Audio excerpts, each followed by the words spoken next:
You see by the dawn's early light what so proudly we hailed at the twilight's last gleaming, whose broad stripes and bright stars through the perilous fight o'er the ramparts we watched were so gallantly streaming, and the rocket's red glare, the bombs bursting in air, gave proof through the night that our flag was still there. Oh, say does that star-spangled banner yet wave o'er the land of the free and the home of the brave?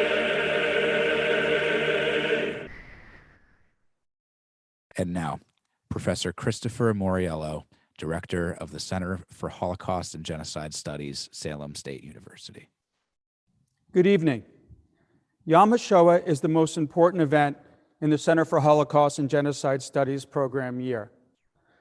If we include the work of the Holocaust Center Boston North before us and the Center for Holocaust and Genocide Studies, this represents over 30 years of continuous ceremonies of the Yom HaShoah Commemoration. Yom HaShoah serves the purpose of a memorial to the memory of the victims of the Holocaust, but also serves as a moment of reflection on the ongoing struggle against anti-Semitism, racism, prejudice, and the othering of minorities and other vulnerable groups. Each of the last 2 years, I focused on the dangers of division and conflict within our nation and ideologies that separate us. Recent events, including the worldwide rise of populist authoritarianism and now the unprovoked Russian war of aggression against Ukraine, we see more clearly the need and power of a unity of values and ideals. We stand at the threshold of an emerging conflict between the values and ideals that we hold dear as a liberal democracy against the forces of authoritarianism. We stand here against authoritarianism, and we stand for the values that we all hold dear in liberal democracies. Values that include human rights, the freedom of expression and religious practice, recourse to the law, and the essential dignity to live in peace and security. Those same authoritarian forces rose in Europe and within Germany after the First World War and led to the systematic extermination of 6 million Jews and 6 million other groups deemed to be enemies of the Nazi state. It is right at Yom HaShoah that we remember these victims of Nazism and the survivors who escaped this nightmare. But it is also right that we continue to recognize the universal lessons of the Holocaust in our contemporary times to meet the challenges of anti-Semitism, racism, and prejudice all around us. As we mourn and remember the victims, we can recommit to the values of liberal democracy and human rights so such horrors never happen again. It is now my distinct honor to introduce Rabbi David Meyer. Thank you, Chris. Prophet Isaiah in the Bible called out with his famous words, Shalom, Shalom, la rachok v'la karov. Greetings of Shalom to those both far and near. And on behalf of Temple Emmanuel here in Marblehead, I also want to welcome everyone joining us remotely this evening, those nearby here on the North Shore and those from places far and wide.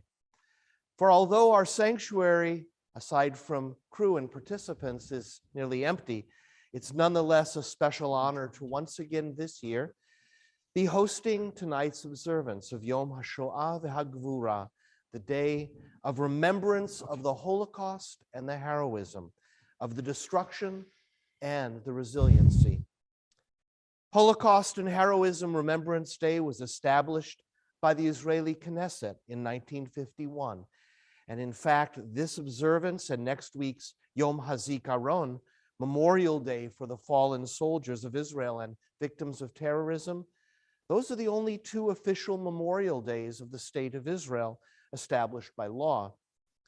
And tonight, let us consider that for Jews, memory is not merely an occasional practice. In fact, memory is an exercise of spiritual discipline.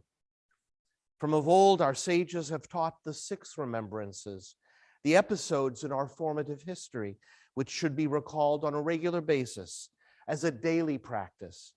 And these include Yetziat Mitzrayim, going out of Egypt, Ma'amad Har Sinai, standing at Sinai to receive the Torah, Maaseh Amalek, remembering the evil Amalekites who attacked the most vulnerable, Maaseh Egel HaZahav, remembering the failure of faith in the building of the golden calf, and Maaseh Miriam, how Miriam spoke words of gossip and slander, was punished for her words, and Zechirat Shabbat, remembering the Sabbath day and elevating it as a day of holiness, rest, and joy.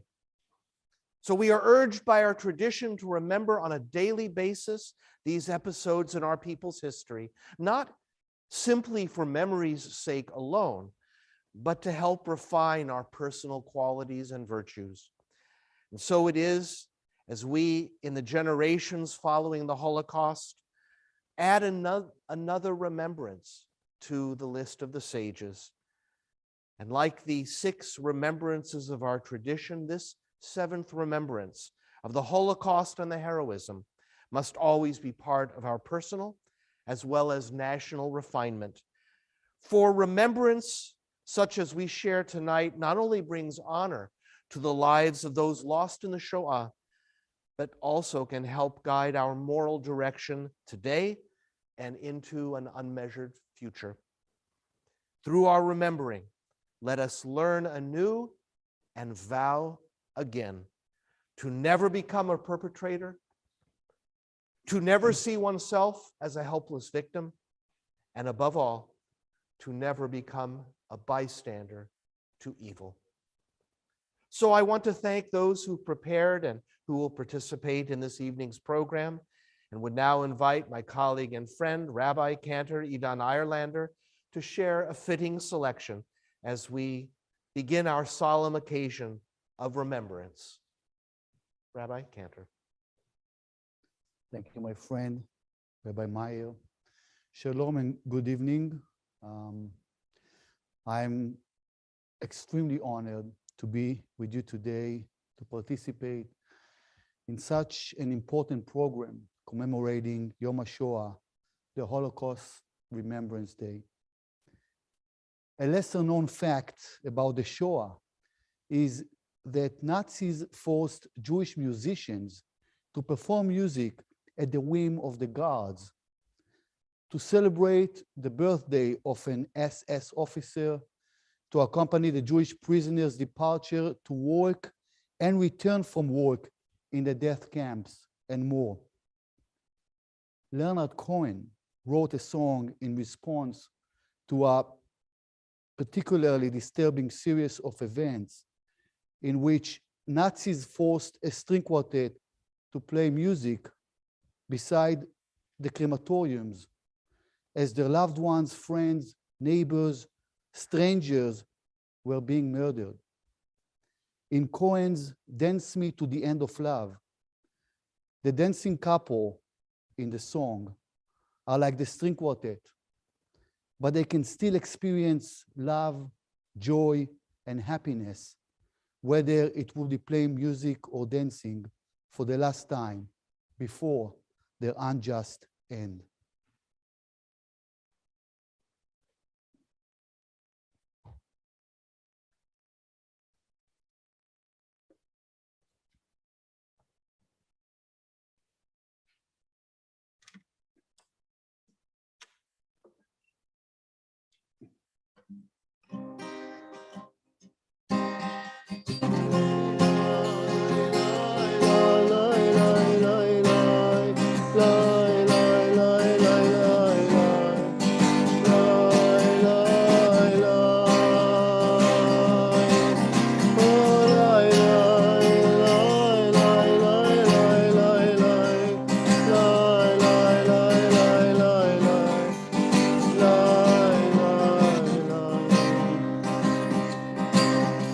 Dance me to your beauty with a burning violin.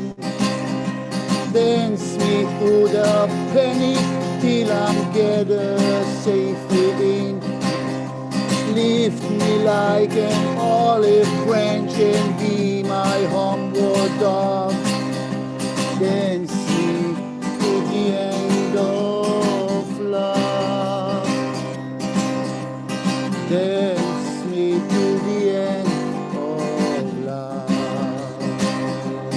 Oh, let me see your beauty when the witnesses are gone. Let me feel you moving like they do in Babylon. Show me slowly what I only know the limits of. Dance me to the end of love. Dance me to the end of love. Dance me to the wedding now. Dance me on and on. Dance me very tenderly and dance me very long. We're both of us beneath our love. We're both of us above. Dance me to the end of love. Dance me to the end of love.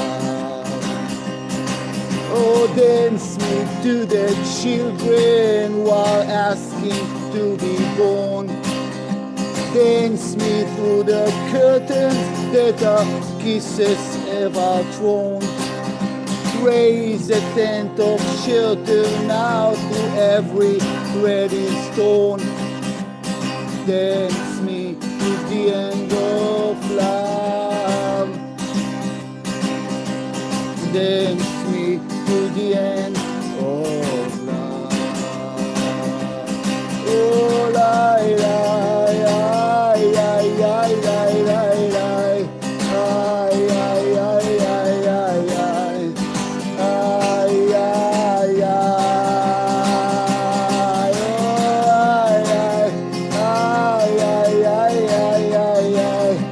Ay, ay, ay, ay, ay, ay. Lie, lie, lie. Dance me to your beauty with a burning violin. Dance me through the penny till I'm gathered safely in. Touch me with your naked hand, touch me with your glove, and dance me to the end of love. Dance me to the end of love.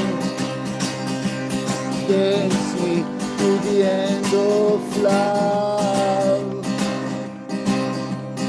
Dance me to the end of love.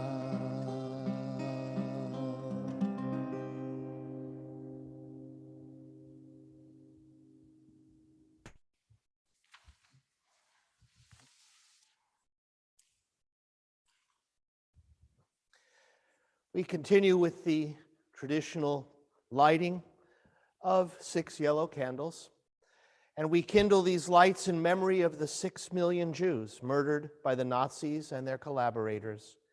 May the memory of the righteous be for blessing. Zichronam livracha.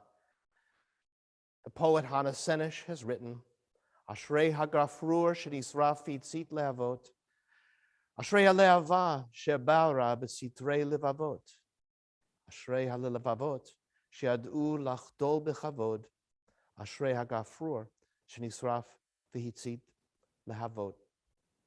Blessed is the match consumed in kindling flame. Blessed is the flame that burns in the secret fastness of the heart.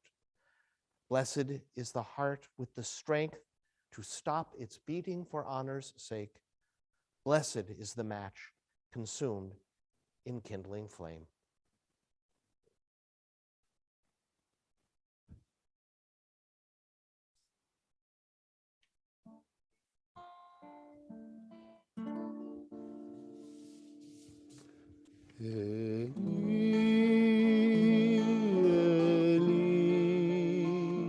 שלא ייגמר לעולם,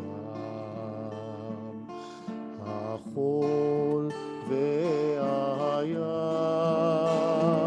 רישרוש של המים, ורק השמיים, תפילת האדם, החול והים,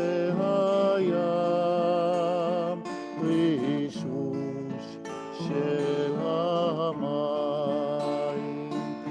ורק השמיים, תפילת האדם. Oh my God, I pray that his peace never end. The sand and the sea, the rush over the waters, the crash of the heavens, the prayer over the heart, the sand and the sea, the rush of the waters, the crash of the heavens, the prayer over the heart.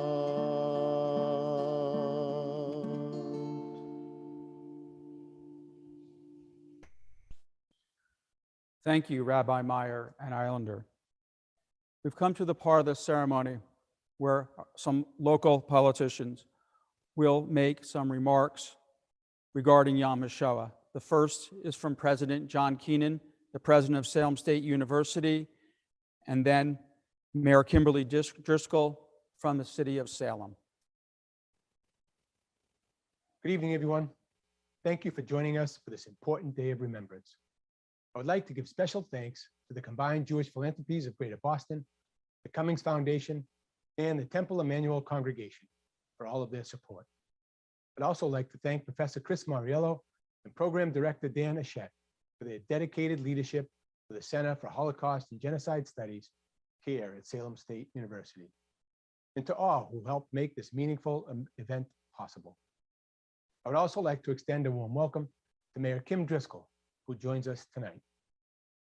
Yom HaShoah, or Holocaust Remembrance Day, is a day for remembering the 6 million Jews and others who were murdered during the Holocaust. May they never be forgotten. It is also a day to remember and honor the survivors, those who are still with us and those who have since passed away. As we remember those who were lost in the Holocaust, we reflect on acts of resistance, both big and small, by those who opposed the Nazis. These acts of resistance include those of artists who continued to write, to paint, to play music, and to hope, despite the unimaginable horror and indignities that they were subjected to. Tonight, we will hear from Professor Leo Spitzer, whose parents managed to escape from Nazi persecution, about one such artist. Their heroic refusal to forget one's fundamental humanity is a lesson for us all. As we remember and honor the victims, we must acknowledge the conditions that allowed for this horrific atrocity to occur. It is not enough to say never again. We must actively seek to identify the processes that dehumanize others and do everything that we can to change them. We must recognize and protect those who are at the greatest risk, even if we are not among them. The ongoing crises in Afghanistan, Sudan, Syria, and the Ukraine, and sadly many others, are stark reminders of how much work there is to do.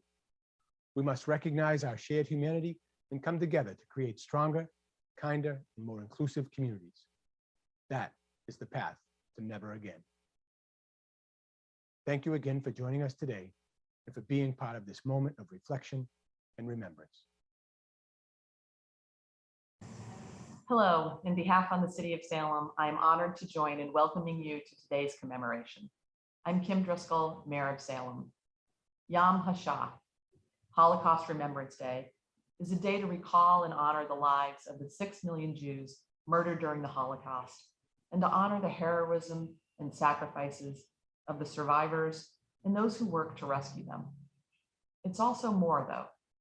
Today is the day to recommit ourselves to a community, a commonwealth, a country, and yes, a planet that places a true value on the rights of every person and on the preservation of democracy and pluralism at home and abroad. Because when democracy is crushed beneath the boot of authoritarianism, human rights are crushed as well. As a city, Salem has our own unignorable history with the dangers that follow when a society discards, diminishes, and devalues those perceived to be other.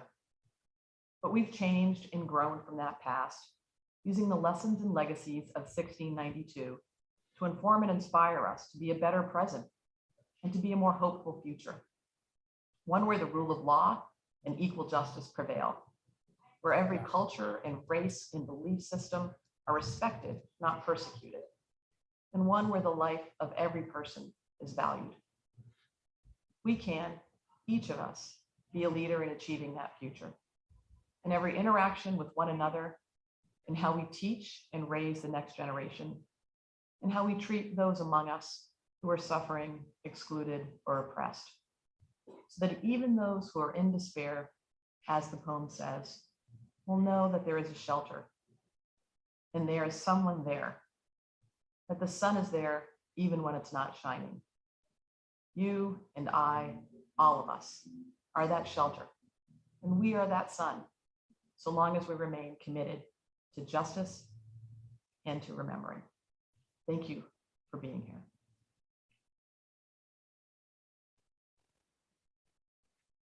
The Sonia Schreiber-Weitz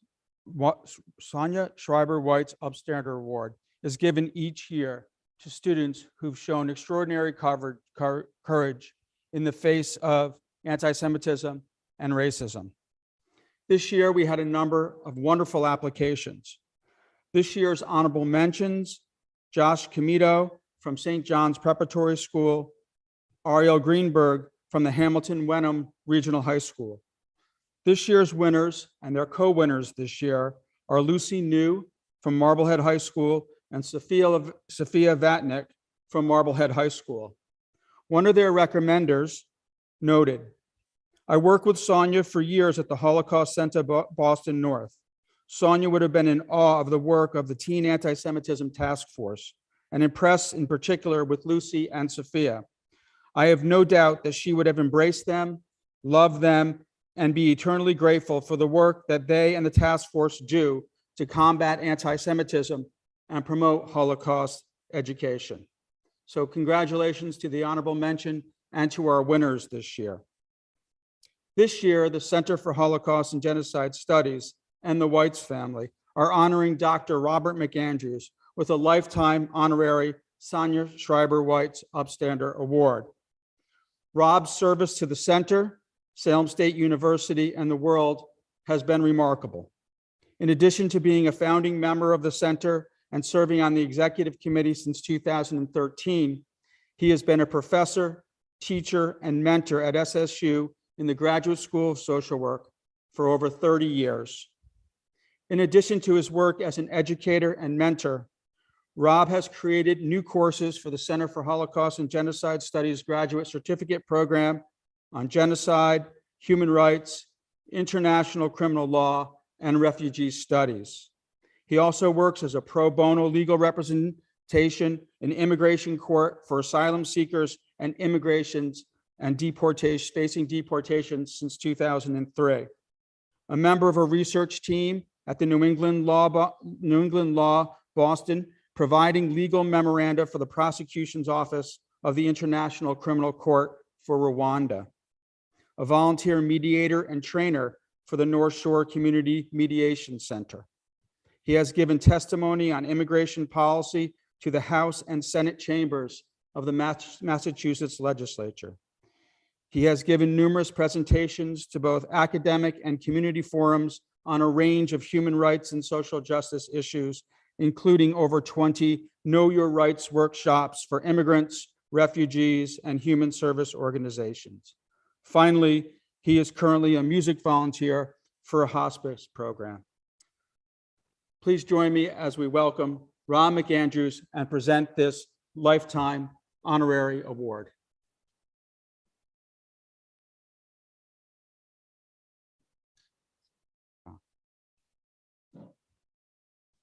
Thank you, Chris.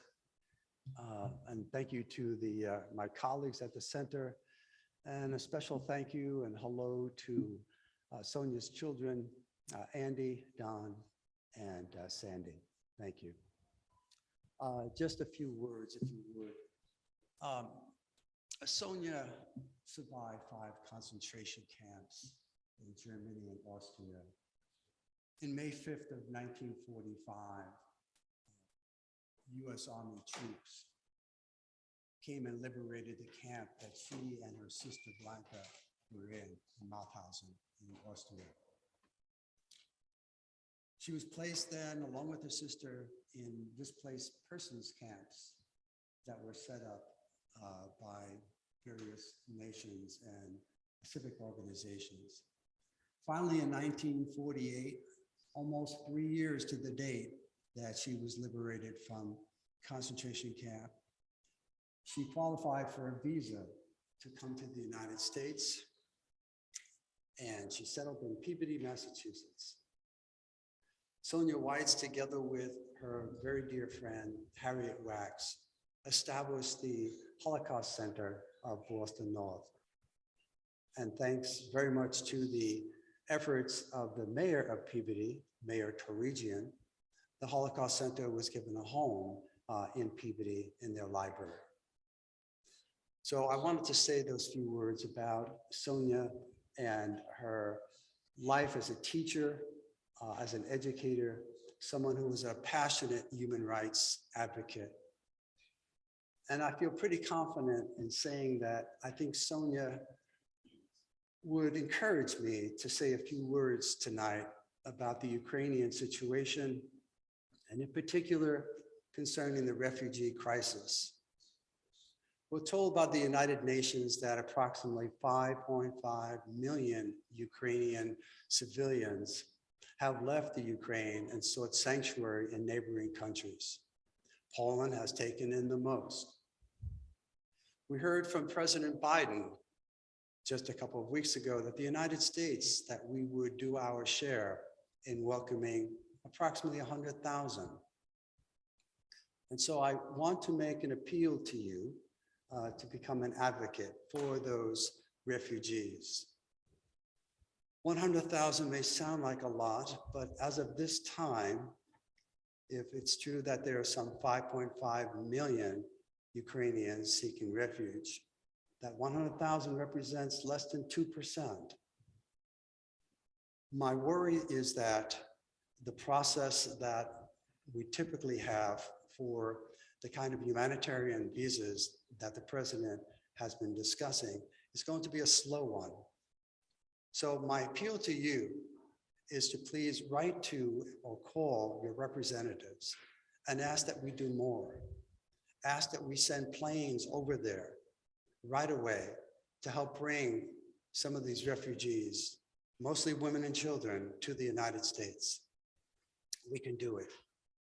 One other thing, if you've been watching the television, some of the news broadcasters, you would have learned that some of the Russian young people who have been, young men who have been drafted into the military service this past month, they are trying to evade that service.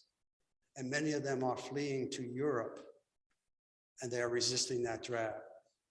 Surprisingly, remarkably, some of them have even made their way to the southern border of the United States and are asking for asylum into the United States.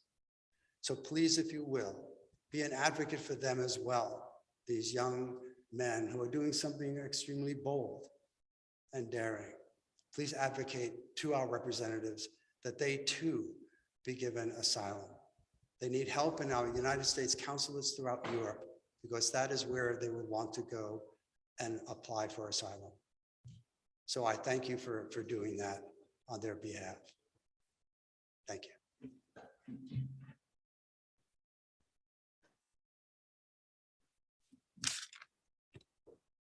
Thank you, Rob. We are delighted once again to be joined with musicians for tonight's presentation. The musicians are Erin Katzenlobing and Amir Milstein, and tonight they will be performing the Sisano for the Flute Sonata in E flat and Shir Erev Negbai.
Thank you, Iran and Amir. It is my distinct pleasure now to introduce our keynote speaker, Dr. Leo Spitzer. Leo Spitzer is the K.T. Vernon Professor Emeritus at Dartmouth College. He is a cultural and comparative historian and writer in the interdisciplinary field of memory studies. Employing personal and familial oral history, photography, and wide-ranging testimonial materials, he writes about responses to colonialism and domination, as well as post-memories of subordination and genocide. He is author of Hotel Bolivia, The Culture of Memory and a Refuge from Nazism, Lives in Between, The Experience of Marginality in a Century of Emancipation, and co-editor of Acts of Memory, Cultural Recall in the Afterlife of Chernets in Marginality and Present. Together with Marianne Hirsch, he has co-authored Ghosts of Home, The Afterlife of Chernots and Jewish Memory in 2010, and School Photos in Liquid Time, Reframing Difference in 2020. Currently, he is writing The Americanization of Polda, a series of stories, some autobiographical, about Jewish refugee children emigrating from Latin America to the United States during the decade of the 1950s. Joining us live from New York City, Dr. Leo Spitzer. Thank you very much. I am very honored tonight to speak with all of you. I'm going to be speaking about a topic called the Little Book, and it'll be explanatory or self-explanatory. But what I wanted to emphasize is this is a talk about art as resistance. It's about the manifestation of heroism through art, and art in a book in particular. So let me begin.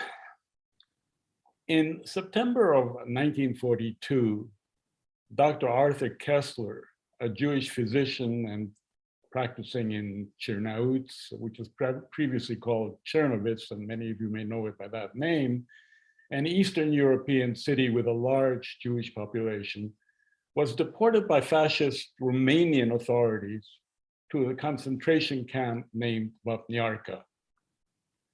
Vapniarka was one of scores of concentration camps and ghettos established in Transnistria, a region between the Dniester and Bug rivers, nowadays in the Ukraine, that was then administered by Romania.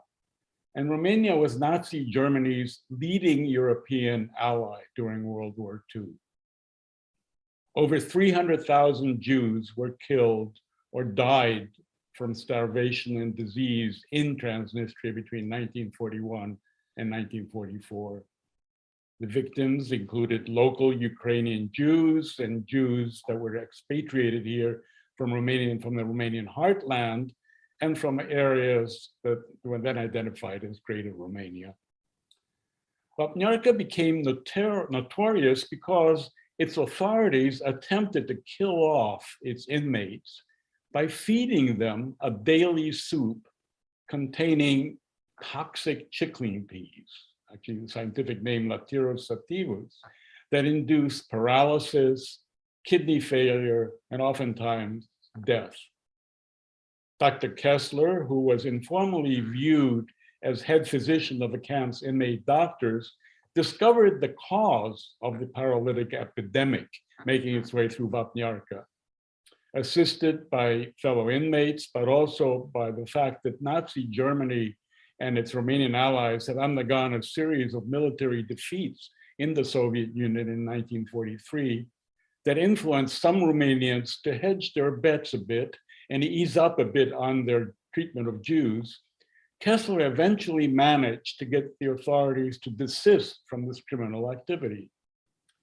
The almost daily notes that he kept during his imprisonment in this camp and subsequently in Transnistrian ghettos, writings in German, that was his language, that he transformed after his liberation into a memoir, are writings that provide us with a unique perspective of a medical doctor who, as an inmate and a deportee, witnessed murderous death as well as brave acts of resistance and survival in this little known region of Eastern Europe that came to be spoken of as the Forgotten Cemetery.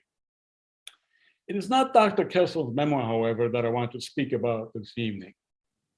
Instead, I want to focus on what I call the little book, the little Wapniarka book, a miniature art book that was clandestinely produced by prisoners in this concentration camp.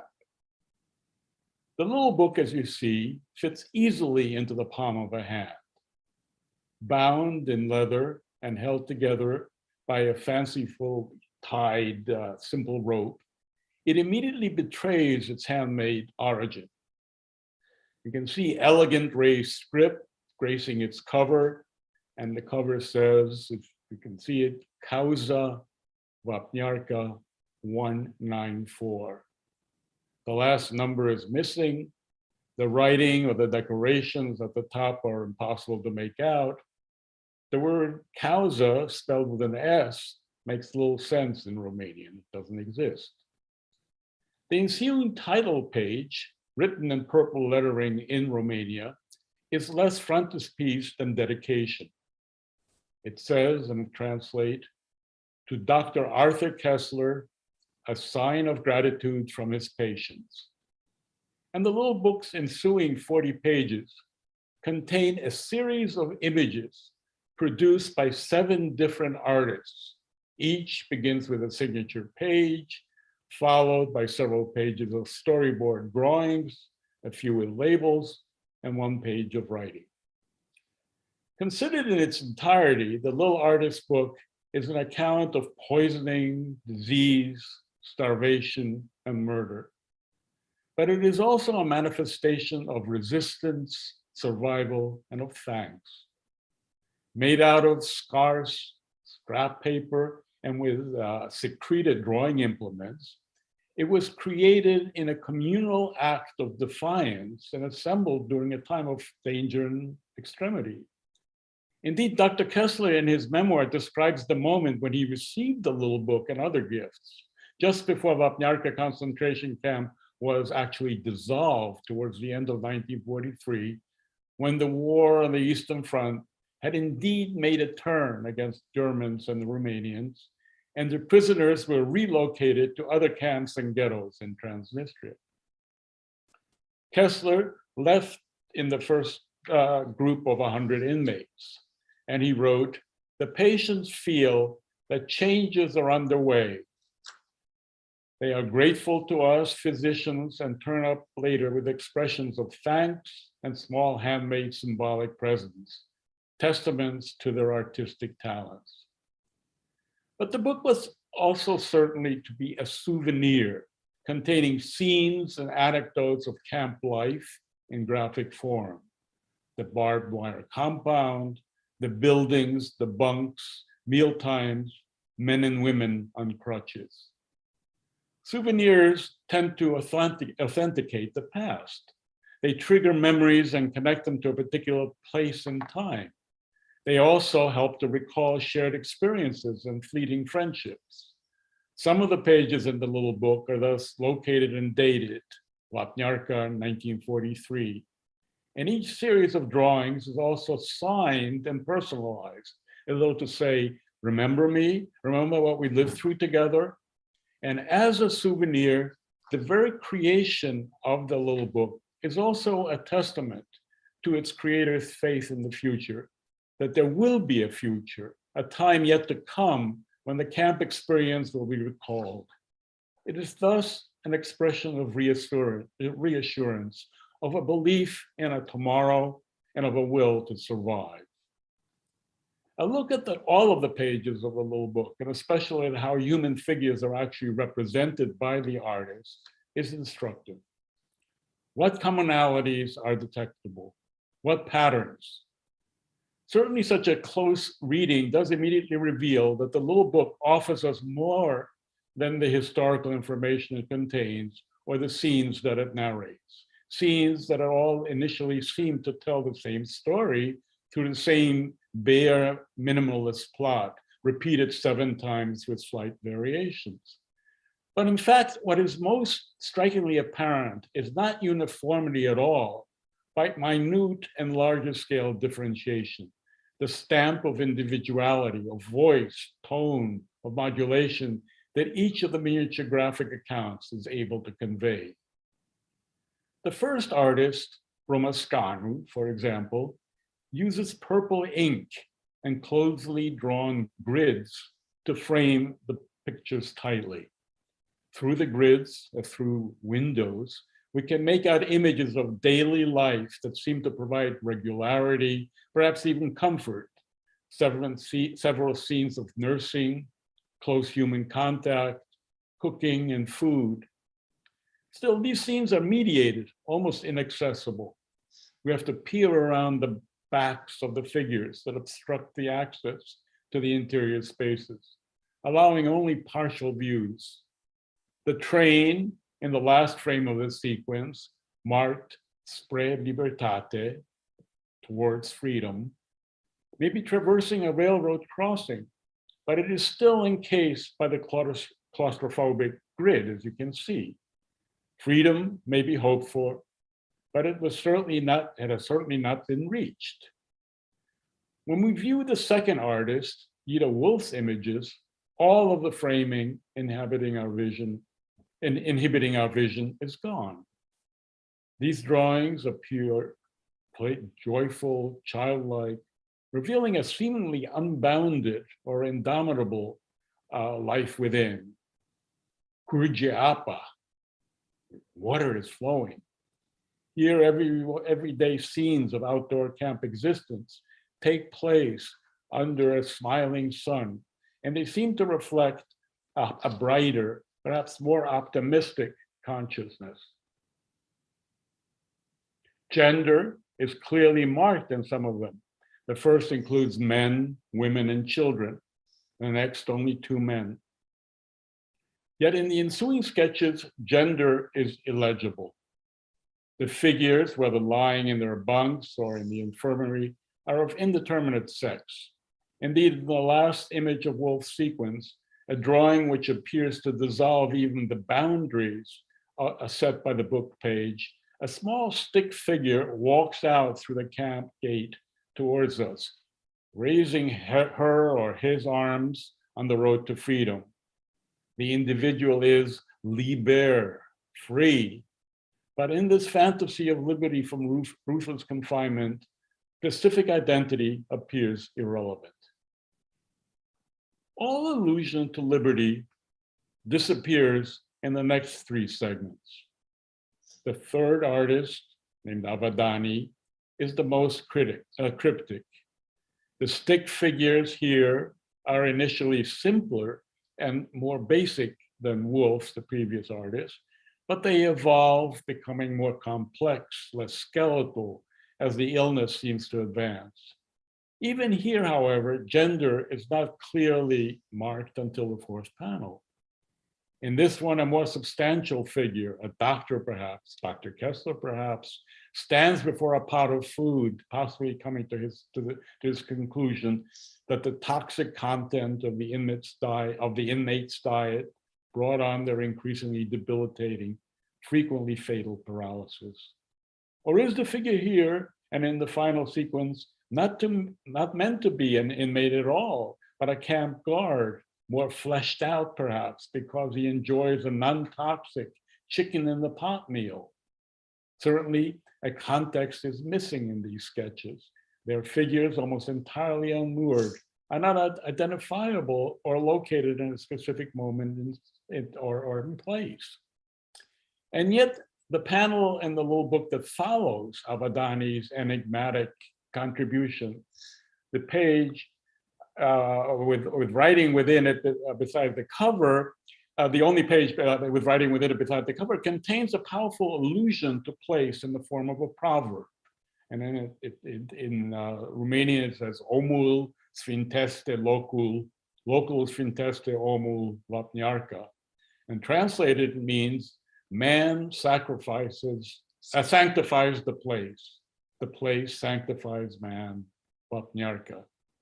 Now, read as a proverb, Applied to a concentration camp in which inmates were slowly being poisoned by the officials imprisoning them, its words are ironic, if not sarcastic, to say the least.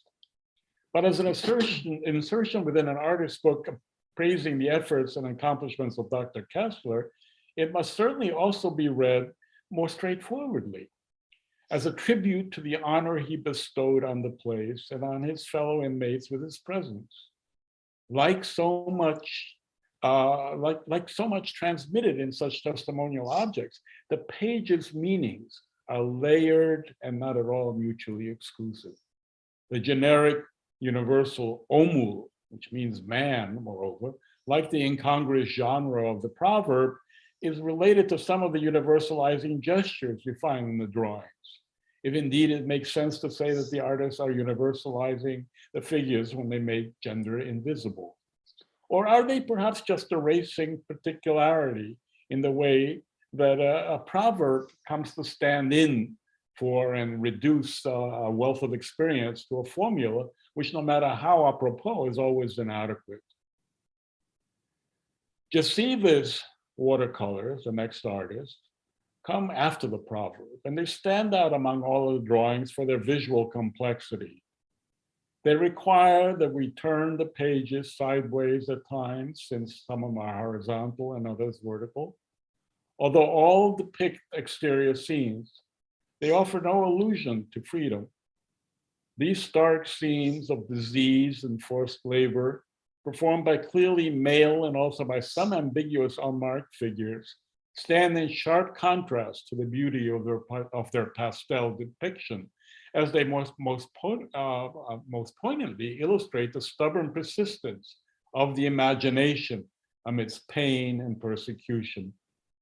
Yasiva's colors perform an escape into beauty, even as they refuse to represent the dream of escape that is present in the form of trains or open gates in virtually all of the other drawings. In the following sequence by Aurel Marculescu, and which projects a very different kind of exteriority, the shaded ink drawings seem dark and sinister in comparison to Jasiva's pastels. In them, each figure is situated in front of a barbed wire fence or a massive building or both. Here, the only escape is through the imagination. The first panel shows a man, perhaps the artist himself, drawing, and the last shows isolated figures in their bunks or ill in the infirmary, alone with their thoughts and their dreams. The first three panels depict men, but the last two represent extreme imprisonment and extreme privacy and interiority as more ambiguous, echoing a pattern we've perceived before. The last two sequences in the little book are briefer, as though the artists were running out of space. DB, dynamic stick figures, male it would seem, I guess, from the figures, gives a foreshortened minimal history of Vapnyarka's inmate experiences in 4 panels. A figure walks through the open gateway in the first one, energetically, with a walking stick, carrying a bundle on his back. This is the moment of arrival at the camp, but the disease cripples him, and we see him on crutches in front of a barbed wire fence. He's not alone. In the next panel, 3 figures stand with arms interlocked in front of this fence in a gesture of defiant resistance. And in the last panel by DB, the now seemingly empowered figure runs out through the same gateway, his arms raised in triumph. The book ends with a sequence of drawings by Gabrielle Cohen, one of the talented artists who also left behind a number of additional pencil and pen and ink sketches of life in the Vapnyarka camp. Here, he sketches a double-page scene in accurate perspective of what must have been the interior of the infirmary. A doctor or a nurse is tending to a patient reclining on a bunk. Another patient lies on another bunk, a crutch by the side, in a position suggesting resignation, if not despair. Like in so many others, gender is blurred in these sketches, secondary to the disease and affliction that is foregrounded. It recedes into the background, suggesting more questions than answers. In this light, the final panel of the series and of the book itself, of a moving train with a giant question mark above it, takes on a layered meaning. Certainly, it too echoes the yearnings for departure and freedom expressed by previous artists. But the unknown destination implied by the mark can also be read as the final entreaty to the departing Dr. Kessler. When he leaves, what will happen to the patients left behind? It is, of course, important to note at this point that our viewing of the 7 artistic contributions to the little book, that although they tell nearly identical plots, all of these drawings have vastly different emotional colorings. They expose more than they say, and they do so through mode, through shading, through tone. In proportion to the book's small size, each of these differentiations becomes hugely meaningful, making everything else recede from view. And yet the testimonial impact of the little book, certainly for Arthur Kessler at the time when he received it, and for us now, greatly exceeds the sum of its parts, and of course its miniature form. Although it was collectively made, we can see the little Vapniarka book as an expression of the subjective interiority that is most assaulted and threatened by confinement in a concentration camp. But it is also a remnant and a reminder of persistence against all odds. Each miniature drawing in stick figure form represents individualized experiences of unprecedented suffering and survival, even as it underscores the inadequacy of this or any other idiom for its expression.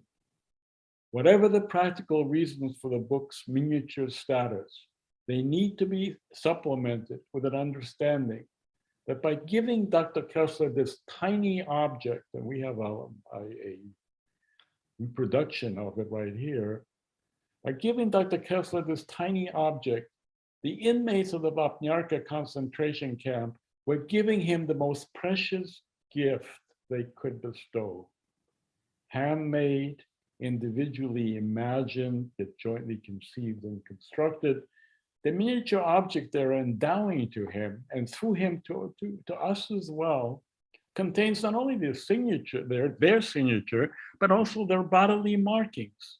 Through this multiple act of transfer, the miniature appears as the small core of privacy, a shared privacy in this case that defies the smothering by the deadly authority of the state. To conclude, however, I want to shut the little Vapniarka book and briefly take us back to its enigmatic cover. The fact is that this tiny memory book, a remnant that has now survived the death of those who could have told us more about it, did not reveal its secrets easily to us. On our part, it took the use of bright lights, of magnifying glasses, and a great deal of persistence to decode the message of its damaged cover. But once we succeeded, the book as a whole did reveal a secret life. It turns out that the word causa, which is part of the book's title, was not meant to be in Romanian at all. It became apparent to us that before some of the letters had faded away, the cover actually read, Dr. Honoris Causa Vapniarka, 1943.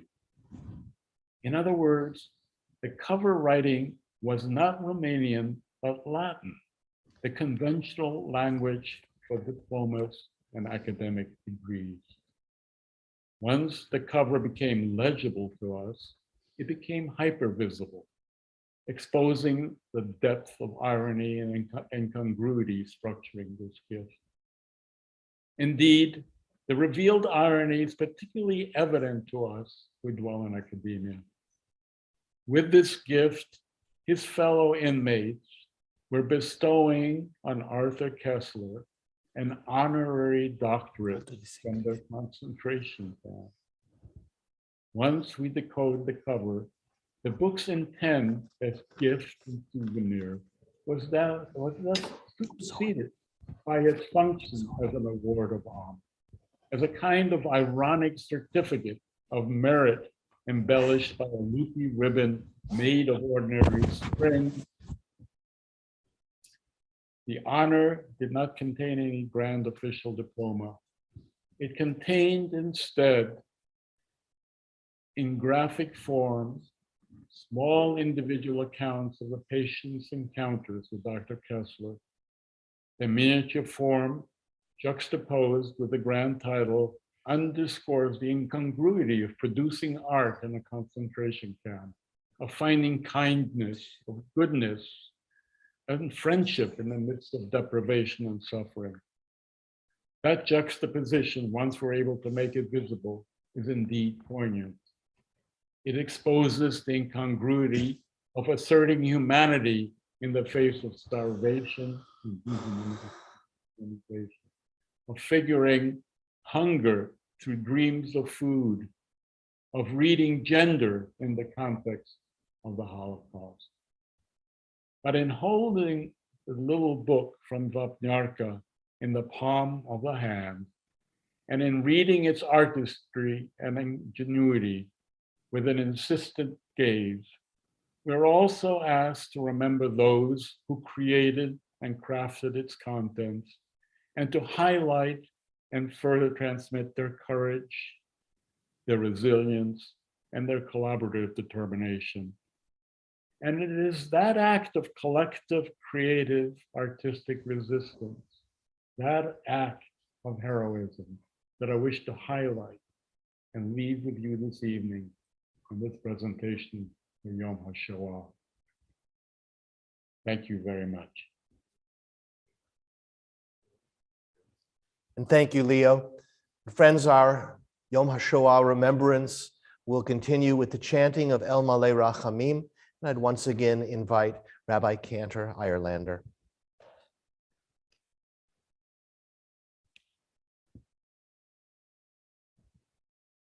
A Jewish prayer, El Malei Rachamim, exalted, compassionate God, in memory of the 6 million Jews who perished in the Holocaust. El Malei Rachamim, שוכן במרומים, אמצעי מנוחה נכונה, תחת כנפי השכינה, במעלות קדושים וטהורים, כזוהר הרקיע מזהירים, לנשמות 6 מיליון אחינו בני ישראל שנטבחו בשואה. אנשים, נשים וטף, שנחנקו ושנשרפו ושנהרגו, שמסרו את נפשם על קידוש השם. בגן עדן תהי מנוחתם. אנא בעל הרחמים, אז תראיהם בסתר כנפיך לעולמים, וצרור בצרור החיים את נשמותיהם, אדוני הוא נחלתם. וינוחו בשלום על משכבותיהם, ונאמר Amen. Fully compassionate God on high, to our 6 million brothers and sisters murdered because they were Jews, grant clear and certain rest with you in the lofty heights of the sacred and pure, whose brightness shines like the very glow of heaven. Source of mercy, forever enfold them in the embrace of your wings, secure their souls in eternity. Adonai, they are yours. They will rest in peace. Amen.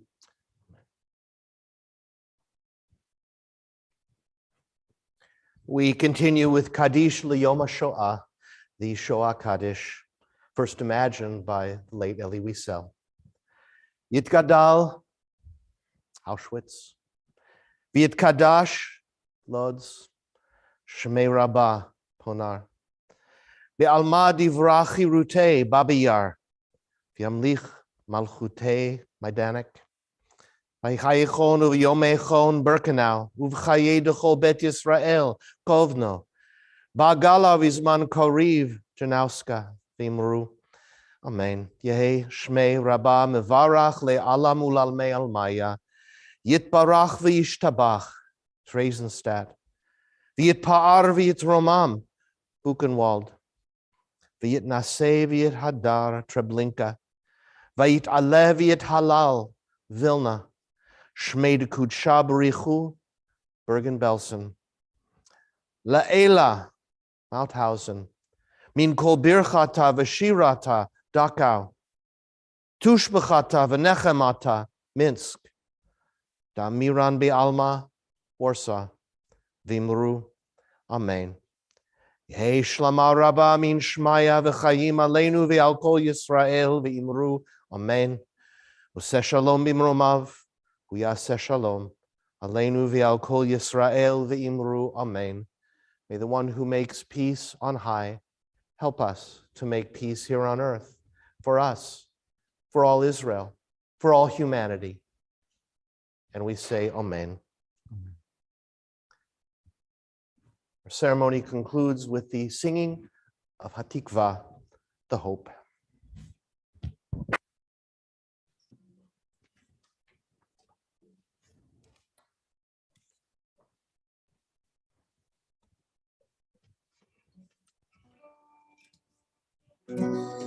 Kolot balevav b'nima, nefesh Yehudi homiya, ufatei Mizrach kadima, ay lezion Sofia.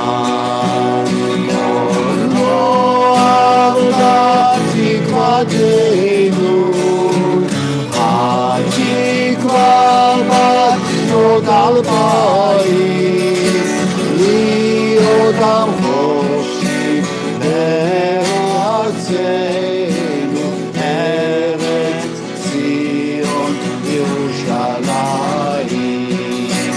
liot am choshi be'artzenu, Eretz Zion Yerushalayim.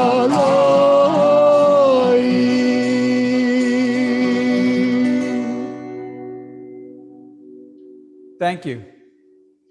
This concludes our 2022 Yom HaShoah ceremony.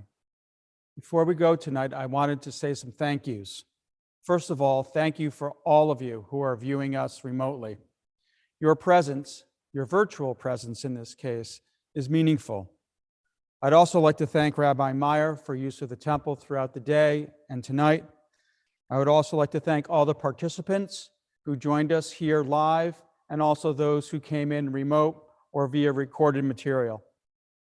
I'd also like to thank specifically my staff at the Center for Holocaust and Genocide Studies, Program Director Dan Eschet, and Program Research Associate Regina Casalina.